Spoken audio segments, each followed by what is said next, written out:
Welcome to the latest episode of the Eternal Mylite Project. What you're looking at here is a model of the creature from the Black Lagoon that I painted last year. Talk about one of the original swamp monsters.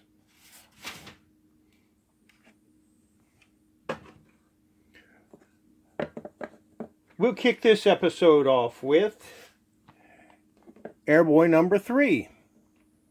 And like I said, the original swamp monster. This was printed in August of '86. It's near mint plus. And it has the heap on the cover. And here's a copy of number 7. Nothing real special about it except that I like it. I'm going to raise this up a little bit. It's a little too low. There we go. Here's Alien Worlds number 1 from Pacific Comics. Does anyone wonder why I like that publisher enough to consider trying to get the entire line?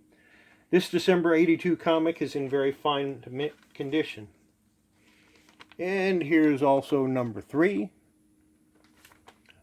number 7,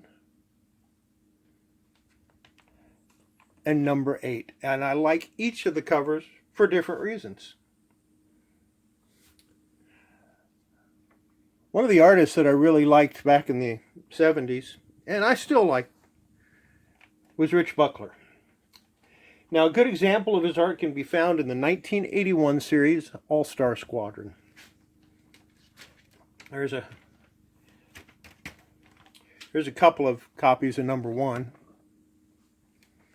as well as number 2 and number 3.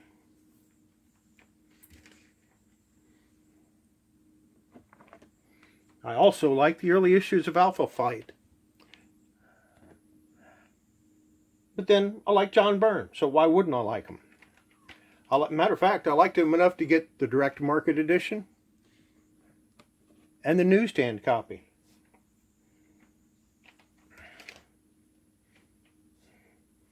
Come to think of it, I liked the Green Lantern movie too, so yeah, my taste might be questionable. Here's number 2, of which I have 2 copies of. And number 3, which I only have 1 copy of. But that's okay, I only need 1. Now, apparently people like Spider-Man, so I decided maybe I should include a couple of Spider-Man. Here's Amazing Spider-Man 140 from January 75 in very fine minus. And 141, which is kind of a classic cover right now. And it's in very fine to near mint. One of the things I really like about making these is that I just never know what I'm going to discover in my collection. Like this Space Ark number 3 in near mint from 1987, or Space Beaver number 1 from October '86.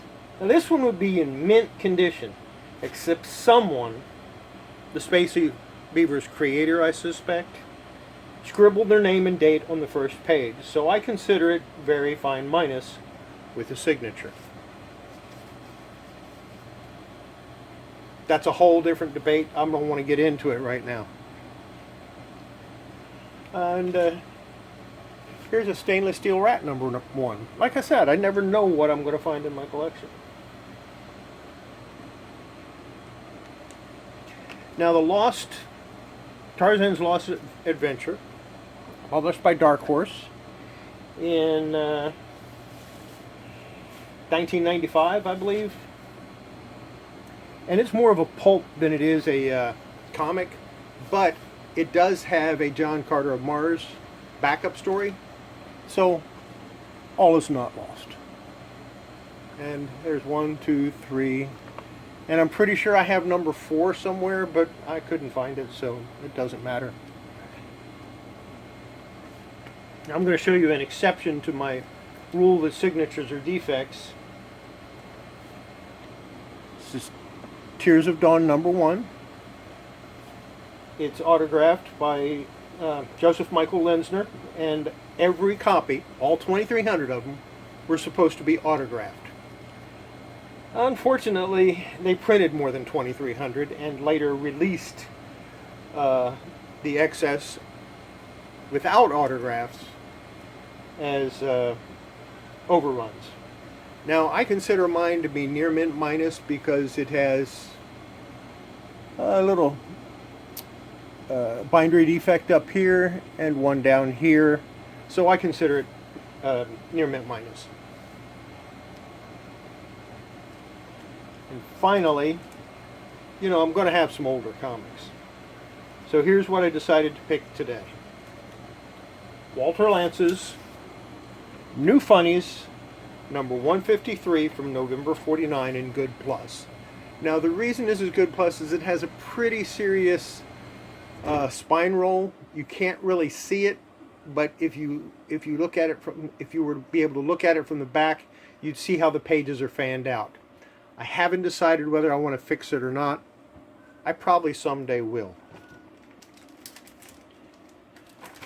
Next, here's Walter Lance's New Funnies, number 169 from March of '51 in Fair to Good. Now the reason this is fair to good is the cover's detached. Again, I haven't decided if I want to reattach the cover or not. I may someday, I might not, you know. It's going to be fair to good whether I fix it or not. And finally, here's number 176 in good to very good condition.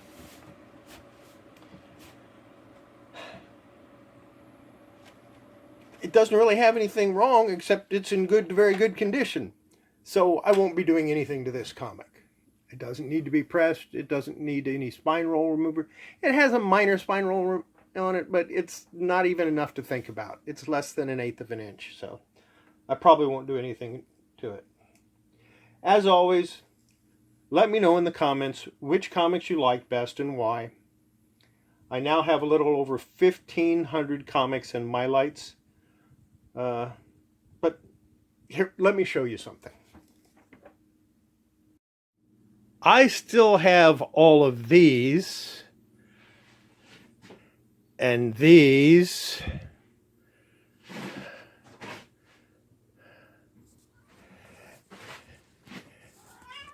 and these,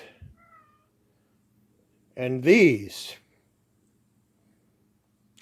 So I will have comics to be put in Mylar for a while.